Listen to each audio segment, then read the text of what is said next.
Switzerland के शुमाली कस्बे फाही में कायम एक खानदानी घड़ी साज ब्रांड आंद्रे मोश को चीनी सयाहों की बढ़ती हुई दिलचस्पी हासिल हो रही है।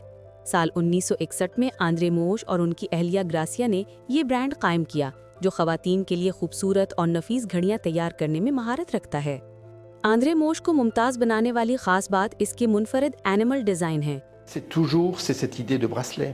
एनिमल के साथ ब्रेसलेट का तस्वुर हमेशा मरकजी ख्याल रहा है। ये बानी का असल ख्याल था। 1960 की दहाई में सख्त धात के ब्रेसलेट फैशन में थे और मोहतरमा होश ने अपने फन्नी ज़ौक़ के बायस सोचा कि कुछ नया शामिल किया जाए। सिर्फ धात का ब्रेसलेट नहीं बल्कि घड़ी पर एक फन पारा हो। इसी से एनेमल, फूलों के नमूनों और आराइश का सिलसिला शुरू हुआ और रफ्ता रफ्ता कलेक्शन वसी होता गया। ब्रांड का ये मुनफरद अंदाज चीनी सयाहों में खासा मकबूल हो गया है। हमारी घड़ियां तवील अरसे से एशियाई सयाहों और ख़ास तौर पर जापानी और चीनी सयाहों में मकबूल रही हैं। स्विट्ज़रलैंड आने वाले चीनी सयाह इन्हें दारुल-हुकूमत और दीगर मुकामात समेत मुख्तलिफ सियाहती शहरों में दरियाफ्त कर चुके हैं।